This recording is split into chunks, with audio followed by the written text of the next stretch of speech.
Good morning, afternoon, or evening, ladies and gentlemen, all in crypto here, and welcome back, guys, for another daily cryptocurrency market update video.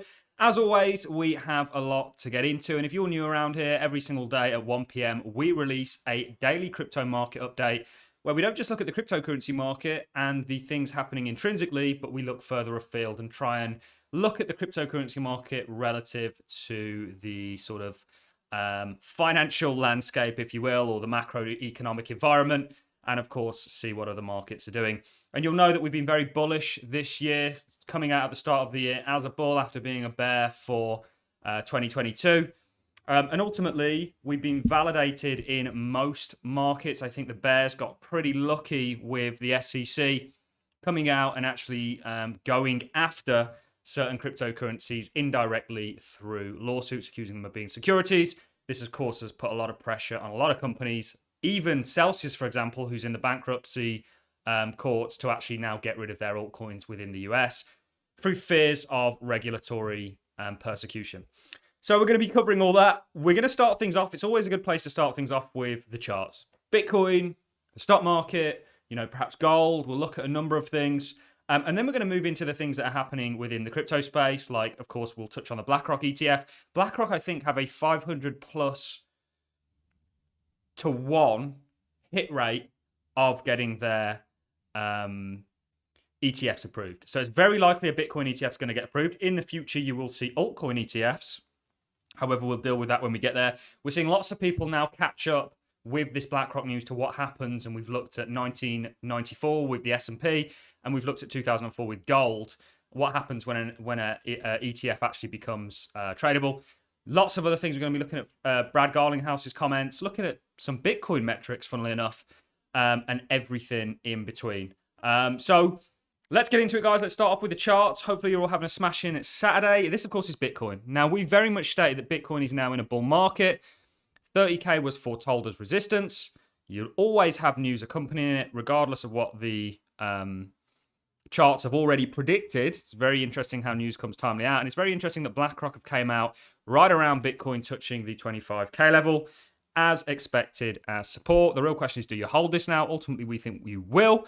We've looked at many, and actually a chart that I love to go to as a kind of way of looking at what's to come is Microsoft, which is at all new highs. So we've been bullish since the start of the year. We were quite lucky because we were still bearish in 2022 and rightfully so because of FTX. But if FTX didn't happen, we'd have probably got caught short in regards to being bearish because the bear narrative towards the end of the year for crypto really got filled with FTX, whereas the stock market had been rallying since November. It's one of the reasons why we actually pivoted at the start of the year and we're looking going into the year at pivoting and starting to buy crypto again. Ultimately, this has been rallying for a while now, and we've really been validated on our macro view in regards to the stock market. Stock market's officially now out of a bear market, and we actually see new all-time highs for the stock market. We've looked at historically what happens with rates pausing. Now, the Fed came out and spoke a very, very tough talk, didn't they? They said, okay, well, all members see that in the future, we're not going to do it now, but we might do it next month. Rates are going to be applicable. Look at what they do, not what they say. Part of the Fed's policy, whilst they're trying to stamp on inflation, is going to be for guidance to the markets and their kind of verbal signaling. However, the markets are largely ignoring this and struggling it off.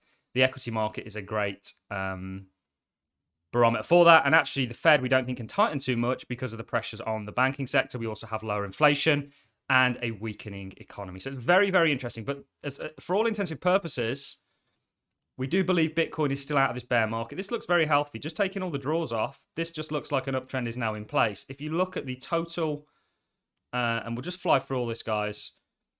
Market cap, you got the same thing. The only area, and it's back at when we first flipped bullish and started buying, slightly elevated from. The only area that's got particularly smashed are the altcoins minus Bitcoin and Ethereum. Not all of them, but quite a few have actually gone on and put in marginally low lows and are consolidating around January sort of price action. The bears got very lucky with the SEC. And actually, you guys know the position we've got and what you choose to do with your own finances entirely up to you. But we generally have been getting a lot of validation on everything. We got validation on inflation. We got validation on The Fed actually not doing a hike, despite at the start of the sort of 2-month countdown, everyone was saying they were going to. We've came out pretty firm and said they weren't. Things look to be going pretty damn well, guys. You know, you've got Microsoft new all-time high. Apple is a $3 trillion company. Again, you know, this is insane. Is it out the realms of the possibility down the line to be looking at potentially a cryptocurrency that has a $3 trillion market cap? Well, I believe that that's actually going to become a reality 5, 10, 15 years down the line. And that's a real opportunity that I think is at hand here. Gold's on the precipice of all-time highs. We've got structure to take it up. You know, you're looking at 3K. And we do think the dollar's going to roll. We think the dollar story, and it's very interesting, Yellen coming out and saying that the dollar is now set for downside, or in regards to its losing the fight as a world reserve currency. The biggest mistake they made was cutting Russia off, because a world reserve currency needs to be agnostic. You lose a massive amount of faith. It's kind of like this, right? And this is very trivialized, and I understand the emotional sentiment around the whole situation, and I can sympathize.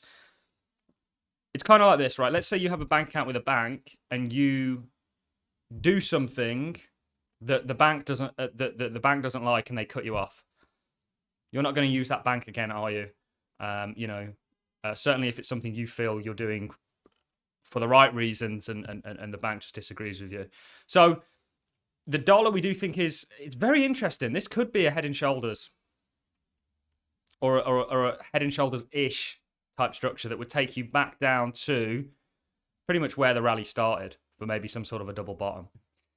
That's going to largely tie in with everything that we're expecting. You know, ultimately, we think it's a good time ahead that you've got. Stock market's going to new all-time highs. Some of it's already there.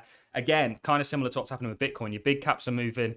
Your smaller ones, as this market broadens, will catch up. So we remain bullish, optimistic. And ultimately, you know, I think we've got a lot of validation from that, from other markets, from Bitcoin itself, and the total market cap. So let's move on to a little bit of news, guys. Things going on. Of course, BlackRock may have found a way to get the SEC's approval for spot Bitcoin ETF. The asset manager giant included a surveillance sharing agreement in its proposal, which could eliminate the risk of market manipulation related to Bitcoin. The SEC don't care about manipulation. They are the great manipulators. Look at what they're doing to the altcoin market. And actually, in regards to something like Algorand and others, for example, likely only so that they can load up and get their boys in on it. That's genuinely, the SEC lawsuit makes no sense in regards to the evidence they've got for any of it, really, apart from maybe certain areas. This is a power grab. This is the SEC. Ultimately, it's theatrical, really, what's going on. We looked at Aaron Kaplan's company, Prometheum, yesterday. It just doesn't make sense. And ultimately, this is going to get resolved in our favor. Very interesting and timely of BlackRock to launch this ETF, given everything that's going on. So BlackRock, who have, I think it's a 525 to 1, or 575 it could be, you'll have to correct me on that, to 1 ratio of getting ETFs approved. Seems very likely, and of course we've done all the looking.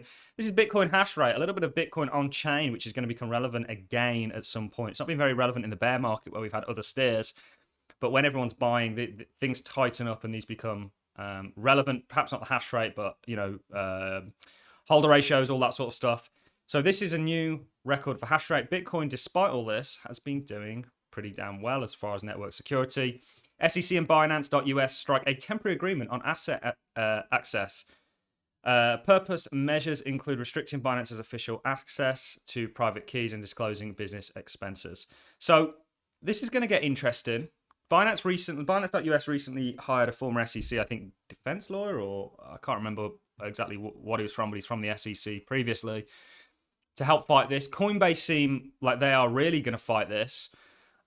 You've also got BlackRock, who plan on doing the custodying of the Bitcoin that backs the ETF with Coinbase. We'll play this clip from Brad Garlinghouse in just a second to close things out. But it very much seems to me like this is going to go in the crypto space's favor. And actually, the XRP, Brad and Chris lawsuit has never been so important. Binance has had so much FUD against it. And we've seen they've been losing their license, I think, in the Netherlands. There was a lot about France. But Binance, in my opinion, has been nothing but a good actor. Why is it that Gary wasn't penalising Sam Bankman-Fried and his cronies? Sam Bankman-Fried, by the way, recently had a load of charges dropped against him. And it's looking like a plea deal may come to the table. But Binance has had a lot of FUD thrown against them, and they've done nothing but great. And actually, a resolution to all this is bullish for the entire industry.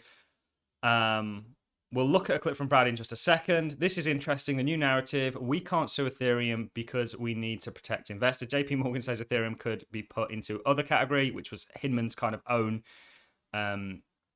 reference by US Congress. US lawmakers could put Ethereum into a new other category to avoid classification. It is a security, but to protect investors, according to JP Morgan strategist. Very interesting, isn't it, guys? They protect their own. Ethereum, if you're going to class Ethereum as other, you're going to have to class the majority of layer ones as other also, because of this decentralization factor that was brought up by Hinman, which is why they so zealously tried to conceal it from everyone. Remember, macro, we've been largely validated on pretty much everything besides altcoins, but the broad market generally. And I wouldn't say invalidated on altcoins by any stretch of the imagination, but inflation coming out at 2.41 yesterday. Very interesting. We'll see what folds next week. Next week's going to be particularly interesting, but we'll keep you up to date on it on a daily basis on this channel, of course, so don't forget to subscribe. I want to keep this video short and sweet, so I'll finish off on Celsius. Yesterday, we looked at the fact that Celsius is selling its altcoins. Again, this is just regulatory persecution. And ultimately, a lot of companies, and we've speculated that the big drop for altcoins was due to spot selling on low liquid markets, certainly over that Saturday night period, last weekend, a week today, that drove this. And ultimately, it's very unfair, but there will be a resolution. And I can't help but feel almost like, Gary's job is to stall the inevitable and to try and make it as favorable for his team as possible. Quick note as well, GBTC, very interesting. That's literally was up, I think, 14% at one point. In a day, 24%. That's a big move on GBTC. Likely looking at the whole ETF narrative, and now that BlackRock have filed, of course, and there may be a trade in here somewhere. On that note, I'm going to love and leave you. I don't want to go too much into that. You've had a pretty general overview of most things that are going on in the crypto space. Remember, guys, there's an opportunity of a lifetime at hand here. Don't forget, don't get fatigued. It's very easy to get fatigued in this market. However, the opportunity is always present. And actually, this is, in my opinion, a very keen moment for it. On that note, I'm going to love and leave you. If you've enjoyed the content, like is appreciated. So is a comment. And don't forget to check out the All In Crypto Members Club Patreon. See you all in the next one. Have a smashing Saturday, guys.